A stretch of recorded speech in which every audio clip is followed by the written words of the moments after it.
보겠습니다. 네, 계시록 6장 두 번째 시간입니다.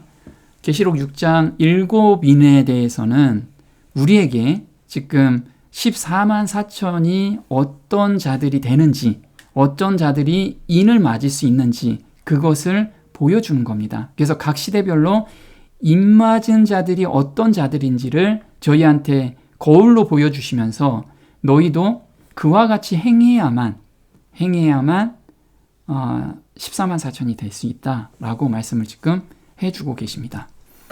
자, 7인 중에서 4마리의 말만 나오고 있습니다. 왜 4마리의 말만 나올까요? 그걸 한번 보겠습니다. 지금 말이 4마리가 나옵니다. 그래서 흰 말, 붉은 말, 검은 말, 청황색 말 이렇게 4마리의 말이 나오는데요.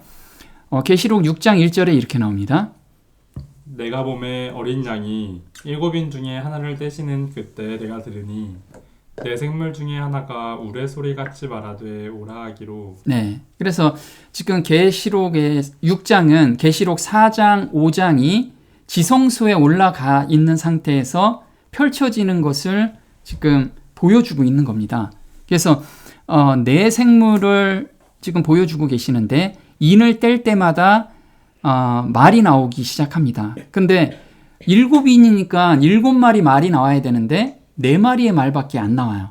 왜 그러냐면 저희가 계시록은 교차 대구 구조를 가지고 있습니다. 교차 대구라는 건 뭐냐면 좌측과 우측이 각각 뭔가 평행을 이루면서 같은 내용을 말하기 때문에 그렇습니다. 그래서 에베소 교회에서는 특징이 이른비 성령을 내리는 시점이죠.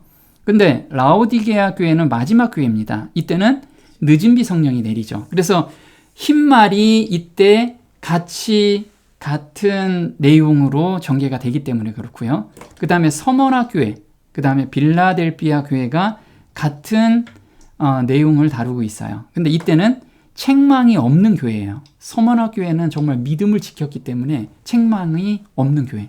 그 다음에 버가모 교회하고 사대 교회가 또 한 쌍을 이루고 있습니다. 근데 버가모하고 사대 교회는 칭찬이 없는 교회예요. 칭찬이 없는 교회. 그리고 우뚝 쓴 게 두아디라 교회입니다. 이 두아디라 교회가 가장 핍박이 심하고 가장 적그리스도가 활동을 많이 했던 시기가 바로 두아디라 교회죠. 그래서 보면 이렇게 흰 말, 검은 말, 그 다음에 붉은 말, 검은 말, 청황색 말 이렇게 4마리의 말만 나와도 나머지가 다 적용이 되기 때문에 4마리 말만 나오게 된 겁니다. 자, 인을 떼실 때 인 맞은 자들이 탄생을 하게 됩니다. 그래서 지금 7인에 대해서 말씀을 하시는데 인을 하나 뗄 때마다 말이 하나씩 나오는데 그때마다 그 시대별로 인 맞은 자들이 어떤 자들이라는 것을 저희한테 보여주고 있어요. 그래서 첫 번째 인을 뗄 때 어떤 것을 보여주시는지 한번 볼게요. 천사들은 책을 취하여 인을 떼는 그분의 일에 연합하였다. 힘센 네 천사가 하나님의 종들의 이마에 인치기까지 이 땅의 권세 잡은 자들을 붙들고 있다. 네, 보시면요. 인을 떼실 때 인치는 사건들이 발생한다는 거예요.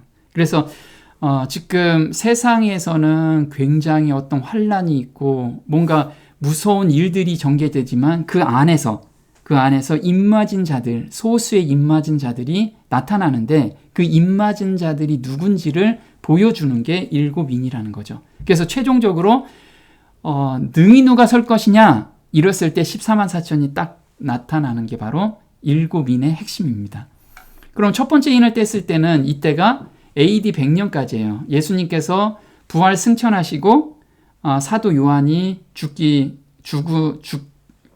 때까지. 그래서 AD 100년. 요때가 이른비 성령을 내릴 때입니다. 그리고 두 번째 인을 떼실 때 빌라델피아 교회인데 이게 핍박이 시대입니다.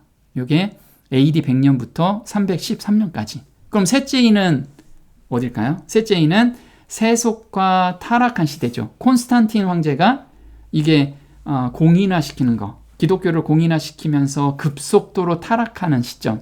근데 급속도로 타락할 때 입맞은 자들은 누구일까요? 그 사람들은 저 알프스 산맥으로 숨어 들어가고 또 카타콤으로 저 땅 속으로 들어가서 믿음을 지킨 사람이 입맞은 자들이에요. 그리고 네 번째 인, 이 네 번째 인이 세속하고 타락하고 핍박이 절정에 이르는 시기, 이때가 바로 로마 교황이 이 교권과 정권을 다 잡고 있을 때죠. 이때가 네 번째 인.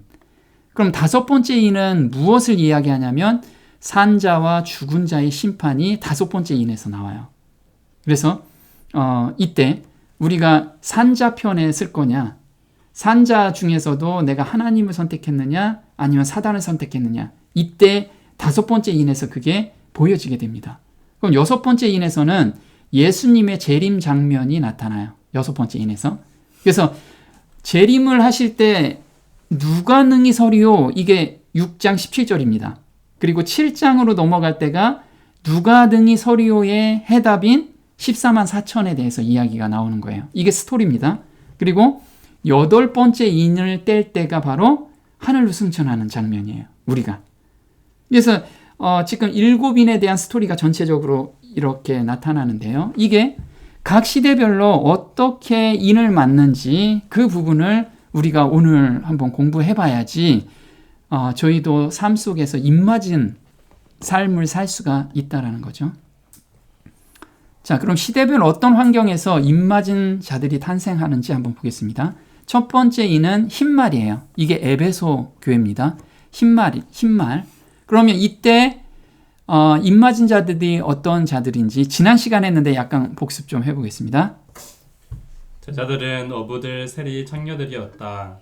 운명을 바꿔 백마가 되어 활을 가지고 승리를 거듭하여 온 땅에 그리스도의 초림의 복음으로 정복자들이 되었다. 네, 첫 번째 입맞은 자들, 흰말 시대의 입맞은 자들은 누구였냐면 제자들은 어부들, 세리들, 창녀들. 그래서 다들 죄 덩어리인 사람들, 나는 죄인이에요, 이렇게 고백한 사람들, 그리고 정말 사회에서 이렇게 배척당하거나 아니면 저 밑바닥에 있던 사람들이 예수님의 사랑을 깊이 깨닫고 회심을 하고 그 사람들이 이른비 성령을 통해서 예수님의 초림을 복음을 전하는 사람들이 바로 첫 번째 인입니다. 그래서 이때는 정말 타락하지 않는 복음, 순수한 복음이 전 세계적으로 뻗쳐나가기 시작한 거예요. 이때 모든 제자들은 다 목숨 걸고 자기 모든 재산을 다 이 복음 전하는데 쓴 사람들이에요. 그 시점이죠. 자, 둘째 인은 붉은 말 시대입니다. 붉은 말. 자, 붉은 말은 말이 붉다라는 것은 순교의 시대입니다. 순교의 시대. 지금 복음이 워낙 빠르게 확산되다 보니까 로마 황제들이 사람들을 이때부터 엄청나게 죽여요. 그래서 이때 콜로세움에 가서 사자밥도 만들고 그 다음에 십자가에서 불태워 죽이고 화형시키고, 이런 시기에 어떤 사람들이 인을 맞았는지 한번 보겠습니다.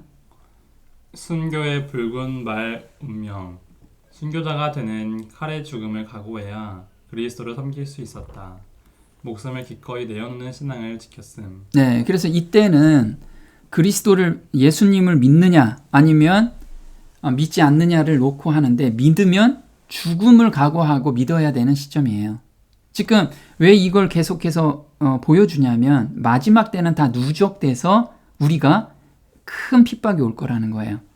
그래서 우리는 이 분들이 지금 어떤 믿음으로 살았는지 그 믿음 가운데 그보다 훨씬 큰 믿음으로 우리가 살지 않으면 마지막 때는 버틸 수 없다라는 거예요. 셋째 인은 검은 말 시대입니다. 검은 말.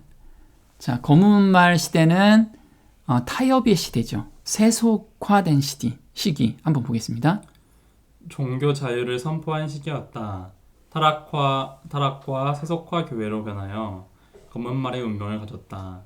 검은색은 복음의 부재와 신앙의 심한 부패를 상징. 네. 그래서 지금 우리 시대에 이렇지 않냐 이거죠. 우리 시대에 지금 교회 안에 세속화돼 있고, 그 다음에 참 복음이 없고, 교회에 들어오면 부유하게 산다는 그런 생각들을 돈을 벌기 위해서 교회에 다니는 사람들도 무지기수 많다라는 거예요. 이렇게 교회가 타락돼 있는 상태에서 어떻게 믿음을 지킬 거냐? 이거를 우리가 좀 공부해야 돼요. 네 번째는 청황색 말입니다. 청황색은 죽음의 말이에요. 죽음. 한번 보겠습니다. 공포와 죽음의 색으로 공궁의 때는 무서운 절정에 이르는 시기이다. 교황권은 정권과 교권을 장악하고 검과 흉령과 사망과 땅의 짐승으로서 죽이는 청황색 말의 운명, 곧 죽음의 시체 상황에서 이를 견디고 이기는 자들을 남겨두셨다. 네. 그래서 지금 이 네 가지 말이 마지막 때는 복합적으로 우리한테 다 들어오겠다는 거예요. 우리한테 올 건데 우리도 이 복합적인 믿음을 가지고 우리가 마지막 환란을 통과해야 된다는 거죠. 그러면 구체적으로 하나씩 한 말씩 어떤 자들이 인을 맞았는지 우리가 한번 공부해 보도록 하겠습니다. 흰말 시대에는 어떤 자들이 인을 맞았는지, 이른비 성령을 받은 성도들은 어떤 상태에서 인을 받았을까요? 자, 사도행전 1장 14절에 이른비 성령이 내릴 때 바로 전에 우리 성도들이 어떻게 준비했는지를 우리가 봐야지만 우리가 늦은 비 성령을 받기 전에 우리가 어떤 준비를 해야 될지가 나타나게 됩니다. 한번 보겠습니다. 이들 모두가 여인들과 예수의 모친 마리아와 주의 형제들과 더불어 하나가 되어 기도와 간구에 전념하더라. 네, 이분들이 지금 예수님께서 십자가에 못 박히시고 부활하시고 승천하시면서 성령이 내리는 것을 기다려라 라고 말씀을 하셨어요.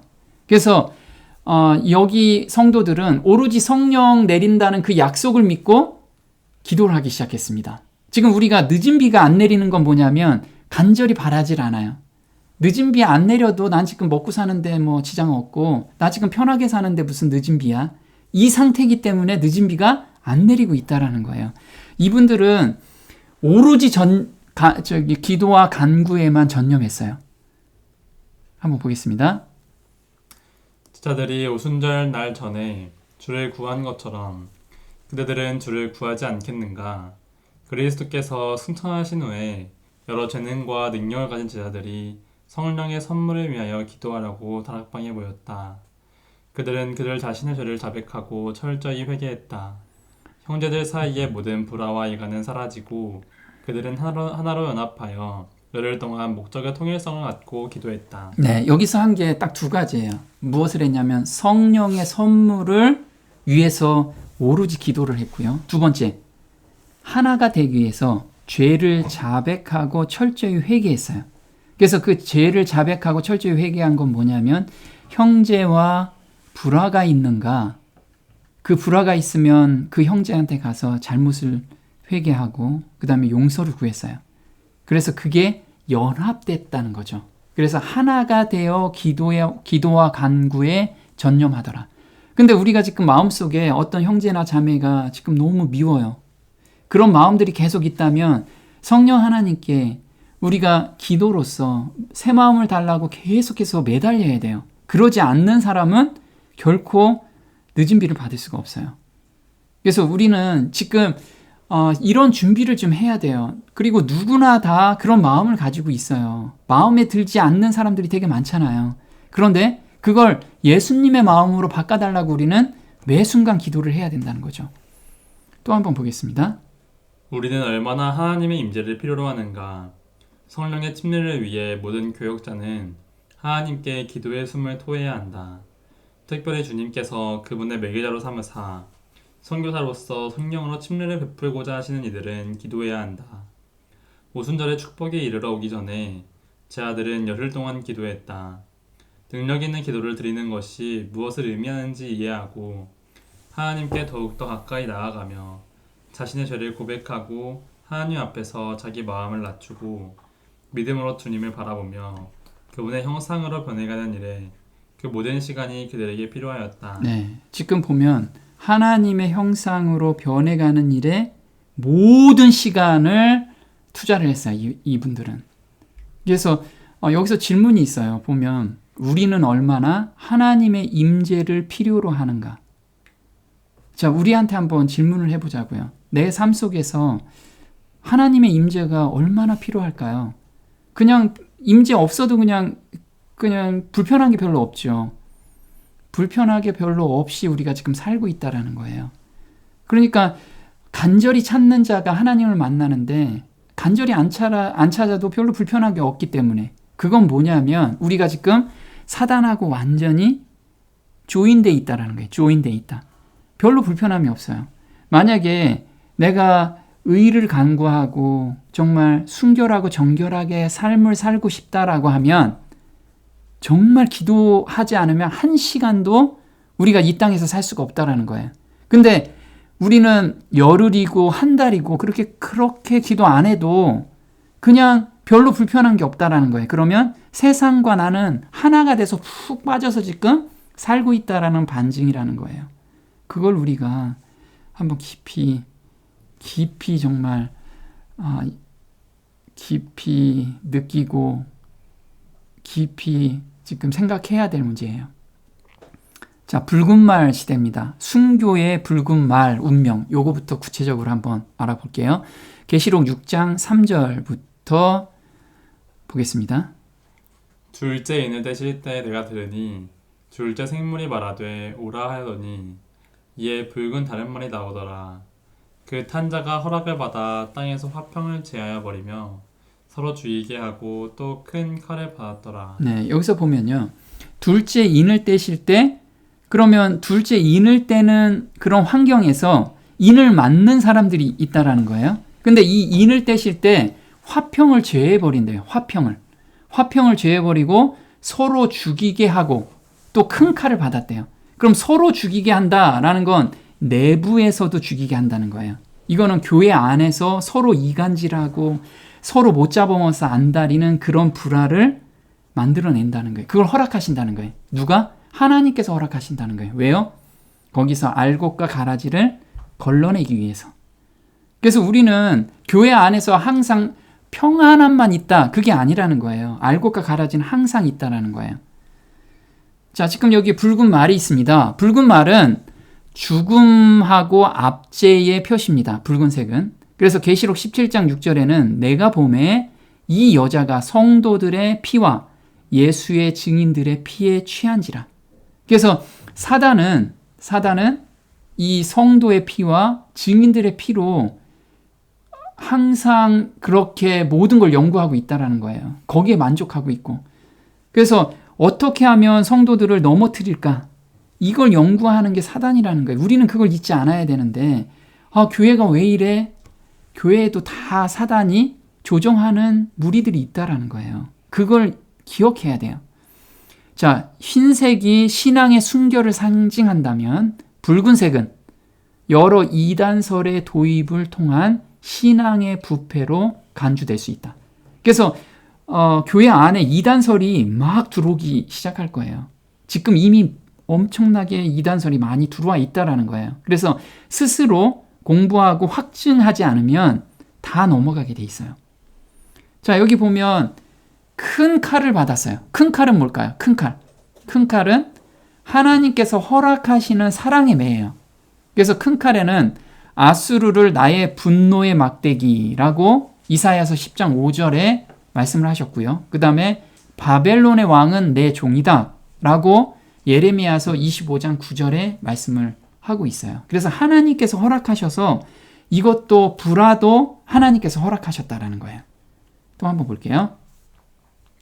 하나님의 선하시고 영원한 지혜와 섭리에 의하여 교회가 핍박받는 것을 허락하신다.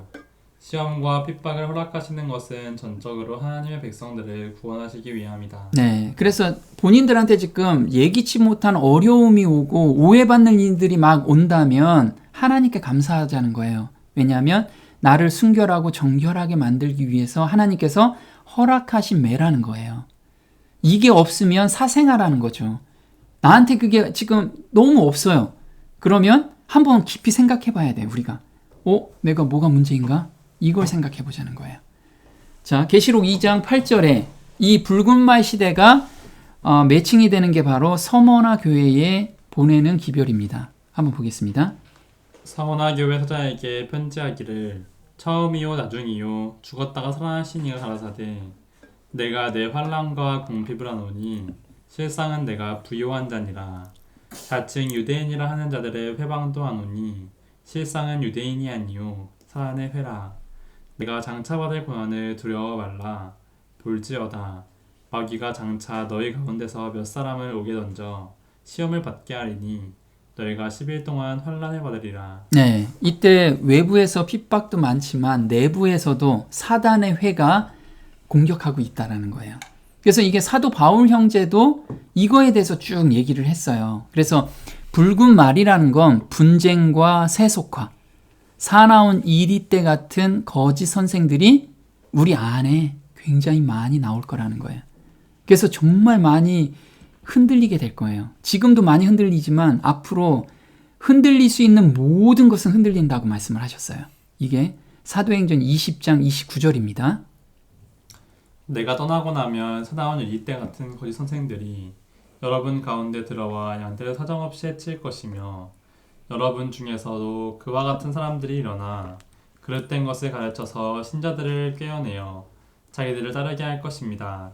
그러므로 여러분은 정신을 바짝 차리고 내가 3년 동안이나 밤낮 쉬지 않고 각 사람을 눈물로 훈계하던 것을 기억하십시오. 네, 지금 사도 바울 형제는 사도 앞을 내다보고 이거를 또 쓰신 거예요. 그래서 1세기가 넘어간 이후에 각 교회에 이런 이리떼 같은 거짓 선생들이 나오게 된 거예요. 그래서 우리가 정말 맹목적으로 말씀을 전하는 사람을 믿으면 안 돼요. 저도 맹목적으로 믿으면 안 돼요. 이게 성경에 그런가 해서 진짜 본인들이 연구하고 확증해야 돼요. 그러지 않으면 다들 넘어갈 수밖에 없어요. 그래서 이런 거짓 선생들은 그래서 사도 바울 형제도 내가 전한 복음에 대해서 너희들이 그런가 해서 계속해서 보라는 거예요. 확증하고. 그래서 정신을 바짝 차리라는 거예요. 한번 보겠습니다. 그들은 교인 수를 증가시키기 위하여 진리의 표준을 낮추었고 그래서 많은 무리가 교회에 들어왔다. 말탄 자와 이기고 또 이기려 하는 것으로 표현된 순결하고 단순한 흰 말은 분쟁과 세속화의 붉은 말로 변하였다. 교회는 불로연단한 금을 유행의 값싼 도금과 바꾸었다. 이교가 마음이나 생활의 변화됨이 없이 교회 안으로 들어왔다. 바울이 죽은 지 거의 1세기 후에 바울의 예언은 그대로 성취되었다. 그들은 순결에서 떠났고 이교의 원칙과 철학들이 교회 안으로 들어왔다. 네, 여기서 보면 흰말은 순결하고 단순한 믿음을 가지고 예수님을 따라가는 그런 믿음의 시대였다면 붉은 말은 분쟁과 세속화의 시대라는 거예요. 그래서 우리가 거듭남의 경험 없이 교회에 들어오다 보니까 계속 분쟁이 생기는 거예요. 왜? 자기 주장을 펴야 되기 때문에 계속 분쟁이 생기고 그러다 보니 세속화, 거기에서 뭔가 얻을 게 없나, 이게 복음을 전하기 위해서 또 성도를 섬기기 위한 교회가 아니고 뭔가 자기 이익을 챙기기 위한 그런 교회로 바뀌고 있는 시대라는 거예요. 붉은 말 시대가. 그래서 우리가 지금 우리 안에도 이게 있다라고 지금 말씀을 하고 계시는 거예요. 자, 사나운 이리 때는 말씀을 전하고 영향력 있는 자들이라는 거예요. 이게 너무 무서운 거예요. 그래서 디모데전서 1장 18절에 이렇게 나옵니다. 아들 디모데야, 내가 내게 경계로서 명하노니 전에 너를 지도한 예언을 따라 그것으로 선한 싸움을 싸우며 믿음과 착한 양심을 가지라. 어떤 이들이 이 양심을 버렸고 그 믿음에 관하여는 파손하였느니라. 그 가운데 후메네오와 알렉산더가 있으니 내가 사단에게 내어준 것은 저희로 징계를 받아 회방하지 말게 하려 함이니라. 네, 여기서 보면 후메네오와 알렉산더는 그 교회에 굉장히 영향력 있는 사람이었어요. 그런데 이 사람들이 자기 이익이나 또 세상의 그것을 추구하려고 말씀에 그게 막 섞여 있었던 거예요. 그래서 많은 사람들이 흔들리게 된 거죠. 그래서 여기서 바울 형제는 디모데한테 목회자로서 안수를 받을 때 바울을 통해 내려진 하나님의 예언을 디모데한테 알려줬어요. 너는 목회자가 될 거야. 하나님께서 그렇게 말씀을 하셨어. 그거를 이야기를 해준 거예요. 그 믿음을 가지고 선한 싸움을 싸우라. 이렇게 지금 이야기를 한 거고요. 사단에게 내어준다라는 것은 어떻게 사단에게 내줄 수가 없잖아요. 이것은 어떤 말이냐면 이 세상에는 영적 나라가 오직 두 가지가 있어요. 하나는 하나님의 것과 또 하나는 사단의 것. 그럼 하나님의 것이 없으면 바로 사단의 것이라는 거예요. 자동으로. 그래서 이 사람들은 하나님의 것으로 지금 하나님의 복음을 배척했기 때문에 사단의 것으로 되었다라는 말을 이렇게 쓴 거예요. 한번 보겠습니다. 그들의 말은 악성 종양이 퍼져나감과 같은데 그 중에 후메네오와 빌레도가 있느니라. 진리에 관하여는 그들이 그릇되었도다. 부활이 이미 지나갔다 하므로 어떤 사람들의 믿음을 무너뜨리느니라. 그러나 하나님의 견고한 선을 섰으니 인침이 있어 일러스되 주께서 자기 백성을 아신다 하며 또 주의 이름을 부르는 자마다 불의에서 떠날지어다 하였느니라. 네, 여기서 보면요. 그들의 말은 악성 종양이래요. 악성 종양.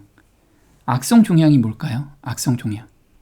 자, 악성 종양이 무엇이냐면 디모데후서 2장 14절에 이렇게 나옵니다. 너는 저희로 이 일을 기억하게 하여 말다툼을 하지 말라고 하나님 앞에서 엄히 명하라. 이는 유익이 하나도 없고 도리어 듣는 자들을 망하게 함이니라. 내가 진리의 말씀을 옳게 분별하여 부끄러울 것이 없는 일꾼으로 인정된 자로 자신을 하나님 앞에 드리기를 힘쓰라. 망령되고 헛된 말을 버리라.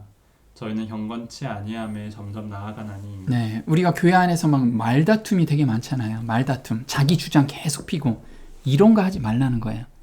그리고 망령되고 헛된 말 하지 말라는 거예요. 망령되고 헛된 말. 이 망령되고 헛된 말이 뭐냐 하면 디모데가 사역한 에베소에 팽배했던 이단들의 거짓 교리 그리고 헛된 신화와 족보를 가리킨다. 그래서 우리 족보 있잖아요. 우리 요즘 세상에 족보라면 뭘 얘기할 거야? 나는 어느 대학에 나와서 어느 목사로서 이런 데 나왔고 나는 정통이고 이런 족보 하지 말라는 거예요. 그게 구원하고 무슨 상관이냐는 거지. 그리고 헛된 신화.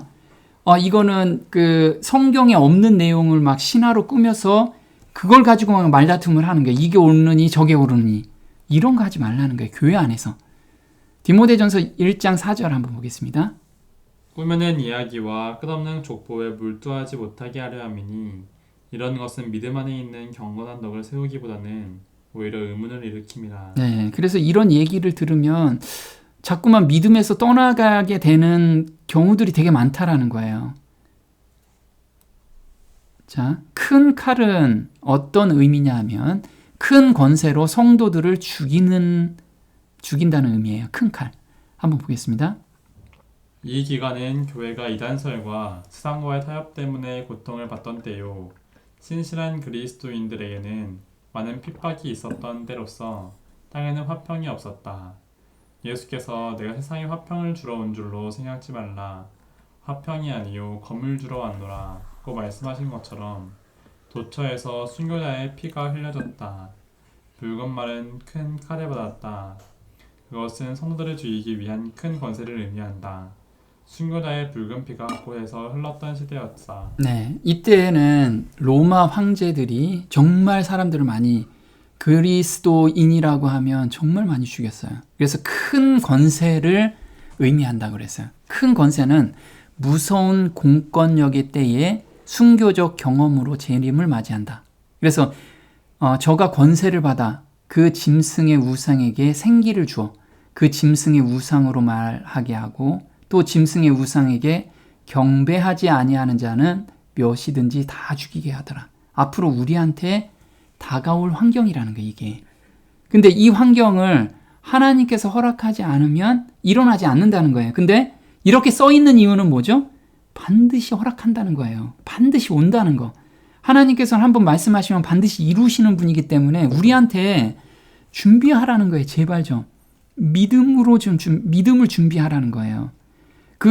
지금 조금만 환난이나 고통 이거 못 견디지 말고 견디는 믿음을 경험적 신앙으로 가져가라는 거예요. 그래야 버틸 수 있다라는 거예요.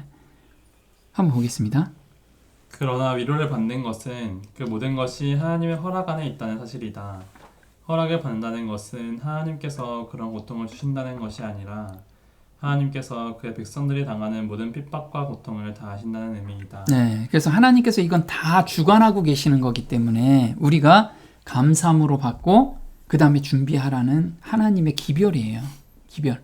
그래서 이는 무엇으로 쳐지는지 한번 보겠습니다. 로마서 4장 11절이에요.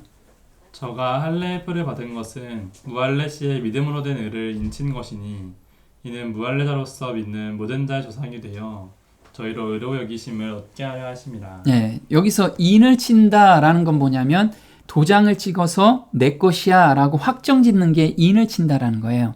그래서 아브라함이 인을 받은 것은 믿음으로 된 의인데 이게 바로 우리가 요즘 계속 배우는 믿음으로 말미암는 의의 인증이라는 거예요.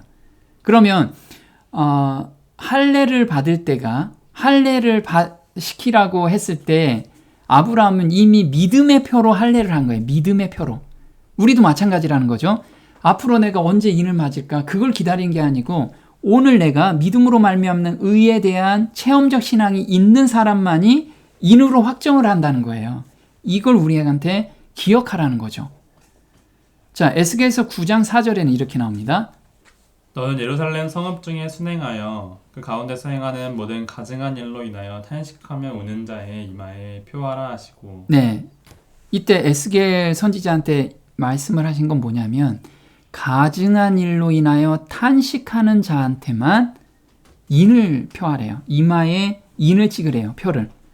가증한 일로 탄식하는 자. 이 가증한 일이 무엇인지 디도서 1장 16절에 이렇게 나옵니다.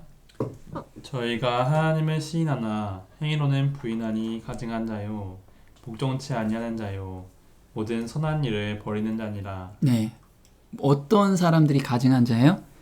하나님을 시인하나 행위로는 부인하는 자들. 그래서 저 하나님 믿어요. 그런데 그렇게 살지 않는 자들. 우리가 저 사랑이 있어요. 아니면은 무엇인가 믿음이 있다라고 얘기하는데 말로는 믿음이 있는데 행함으로 전혀 행하지 않는 거. 또 이런 거 있죠. 하나님께서 사랑하라고 했는데 그래서 형제 자매에 대해서 사랑이 안 나오죠, 우리가. 근데 미워 죽겠는데 하나님께 그걸 드리지도 않아. 그게 가증한 자라는 거예요. 빨리 하나님께 드리고 새 마음을 받는 그 간절함이 없는 자들 다 가증한 자들이라는 거예요. 그런 자들은 이마의 표를 받을 수 없다라는 거예요. 한번 보겠습니다. 사자는 가문이나 지위를 고려하지 말고 널리 퍼진 죄악에 대해 탄식하며 스스로를 지켜 죄에서 떠나 있는 자들에게만 표를 해야 했다. 의미상으로 그것은 전적으로 품성에 대한 것이었다. 하나님은 성령의 능력을 통하여 예수의 형상을 반사하는 모든 이에게 승인의 표를 한다. 네, 지금 표를 한다는 게 전적인 품성 변화에 대한 이야기라는 거예요. 지금 이 가증한 일이라는 건 죄악에 대해 탄식하며 스스로 지켜 죄에서 떠나기를 간절히 바라는 자. 이게 가증하지 않는 자라는 거예요. 근데 우리는 가증한 것이라고 하면 뭔가 보여지는 것들 이런 거라고 생각하는데 품성의 변화라는 거죠. 자, 그럼 붉은 말 시대에 입맞는 자들은 어떤 자인지 한번 보겠습니다. 우리는 준비해야 하며 하나님의 섭리를 기다려야 한다. 국가들은 그 중심부로부터 흔들리게 될 것이다. 품성을 시험하는 유일한 시금석이 되는 하나님의 의의 표준을 선포한 자들에게서 돕는 힘이 거두어질 것이다. 국가의 법령에 굴복하지 않는 자들과 하나님의 거룩한 날을 무시하고 죄의 사람이 지정한 안식일을 높이라는 국가의 법령에 순종하는 자들은 모두 법왕권에 억압하는 세력뿐만 아니라 짐승의 우상인 개신교 세계에 압박하는 세력도 받게 될 것이다. 네, 지금 여기 보면 붉은 말 시대가 공권력을 활용한 핍박의 시대라고 이야기를 해요. 그래서 지금 우리한테 이야기하는 게 이거예요. 우리는 준비해야 하며 하나님의 섭리를 기다려야 한다. 그래서 준비는 안 하는데 기다리기는 해요. 어떻게 하지? 환란이 오면 이렇게 두려운 마음으로 기다리는데 그렇게 기다리는 사람은 절대 그걸 통과할 수가 없어요. 준비를 해야 돼. 준비한다는 게 의를 받아야 된다는 거예요. 그 마음을. 그걸 준비해야지만 온전히 그 환란의 소리가 통과할 수 있는데 왜 준비를 하지 않느냐, 이걸 우리한테 계속 이야기를 하고 있죠. 그래서 국가들은 그 중심부로부터 흔들리게 될 것이다. 품성을 시험하는 유일한 시금석이 되는 하나님의 의의 표준을 선포하는 자들에게서 돕는 힘이 거두어질 것이다. 그럼 지금 우리는 국가적으로 우리 자유민주주의에서는 어때요? 개인의 자유를 보유해 주잖아요. 그 다음에 신앙의 자유도 보유해 주고, 이게 거둬진다는 거예요. 그때가 곧 올 거예요. 곧. 이때 우리가 굳건히 쓰지 않으면, 준비되지 않은 사람들은 그때 준비가 늦어진다는 거예요. 그래서 이때가 언제냐면 사람이 제정한 안식일, 그게 바로 일요일이라는 거예요. 하나님이 제정한 안식일은 토요일인데 사람이 제정한 안식일은 일요일이라는 거죠. 이것을 국가적으로 법령화될 때, 이때가 곧 올 거라는 거예요. 또 보겠습니다. 지금 우리가 원하는 믿음은 산 믿음이다. 우리는 죄인의 마음을 예리하게 찌를 만한 산 증언을 갖기 원한다. 설교하는 일은 지나치게 많으나 봉사하는 일은 너무도 적다. 우리는 거룩한 열정과 감동을 원한다. 저희에게는 하나님의 회개케 하시는 능력이 필요하다. 하나님께서 아담이 타락하기 이전에 그에게 요구하신 것은 당신의 율법에 대한 완전한 순종이었다. 네, 지금 붉은 말 시대에 사는 사람들한테 어떤 사람이 인을 맞는지를 지금 저희한테 예표로 보여주고 있어요. 근데 여기서 지금 말씀하시는 게 뭐냐면, 그에게 요구하신 것은 당신의 율법에 대한 완전한 순종이다. 그래서 하나님이 말씀하시면 감사하고 아멘 하면서 따라가는 그런 믿음이 필요한 거예요. 우리한테 지금 그 믿음을 준비하라는 거죠. 근데 그 믿음을 어떻게 한다고요? 회개케 하시는 능력이 필요하다. 그래서 우리는 나는 그렇게 못해요. 왜 그러냐면 죄된 품성, 그리고 죄된 성향으로 기울어지는 이런 품성 때문에 내가 하고 싶어도 못하는데, 하나님께 온전히 매달리면 마음을 바꿔주신다는 거예요. 그 경험에 들어가지 않으면 그게 준비 안 되는 사람이라는 거예요. 우리는 정말 그렇게 돼야지만 그게 살아있는 믿음이라는 거예요. 그래서 지금 우리가 원하는 믿음은 산 믿음이다. 이 산 믿음을 우리가 오늘 준비하고 있지 않으면, 경험하고 있지 않다면 준비되어 있지 않다는 거예요. 이걸 우리한테 깊이 연구해 봐야 돼요. 또 보겠습니다. 하나님께서는 오늘날에도 아담에게 요구했던 완전한 순종, 곧 틈이 없는 의, 주님의 안목으로 보실 때 결점이 없는 상태를 요구하신다. 하나님께서는 당신의 율법이 요구하는 모든 것을 당신께 바칠 수 있도록 우리를 도와주신다. 우리는 그리스도의 의를 매일 생애에 실천케 하는 믿음이 없이는 이 일을 도저히 할 수 없다. 네, 그래서 지금 하나님께서는 오늘 우리한테 요구하시는 게 있어요. 오늘 요구하시는 게 완전한 순종, 곧 흠이 없는 의, 주님의 안목으로, 주님이 봤을 때 결점이 없는 상태를 요구해요. 와, 이거 너무 부담스럽죠? 그런데 하나님께서 해주신다요. 하나님께서 해주신대요. 뭐만 있으면, 우리가 간절하게 그렇게 되고 싶은 마음만 있으면, 하나님 저 그렇게 되고 싶어요, 이런 기도만 있으면 하나님께서 그렇게 인도해 가신다는 거예요. 만약 그 마음도 없다면 기도하면 돼요. 하나님 저 그런 마음 좀 주세요. 기도하면 하나님께서 주세요. 이건 하나님께서 전적으로 해주시는 일이기 때문에 우리는 내 마음만 열어놓으면 누구나 다 이거를 받을 수가 있어요. 그게 하나님의 사랑이고 하나님의 공의예요. 그걸 우리가 좀 깊이 아는 그런 하루가 됐으면 좋겠습니다. 오늘 여기까지 하겠습니다.